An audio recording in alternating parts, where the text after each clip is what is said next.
Women are the gift of nature to mankind.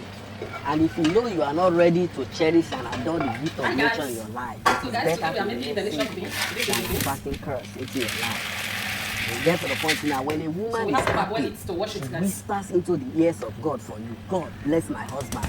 Immediately, God will bless you. Sometimes you think it's by your hard work. No, it's because of the gift of nature you are making happy in your life.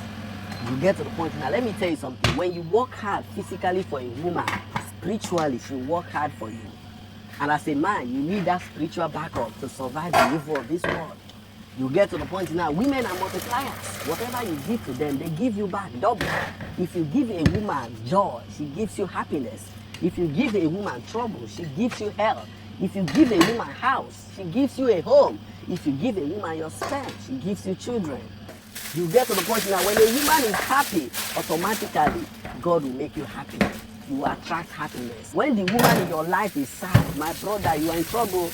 You get to the point now, women are 2 steps away from God. They are very close to God. Whatever they tell God, God listens. You get to the point now, so you have to be careful how you treat the woman in your life.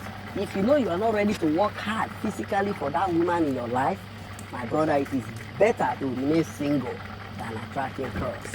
Because when you work hard for a woman physically, spiritually she work hard for you. The spirit controls the physical. You get to the point now. So when you are saved spiritually, my brother, you be saved physically. That's how it works. So if you know you are not ready to take care of the gift of nature in your life, my brother, listen. Women are blessing. That is why the Bible says, he that findeth a wife, findeth a good thing, and obtaineth favor from God. If you know you are not ready to cherish your own good thing, stay single. It is better that way than using your hand to bring curse into your life. You get to the point in now, peace and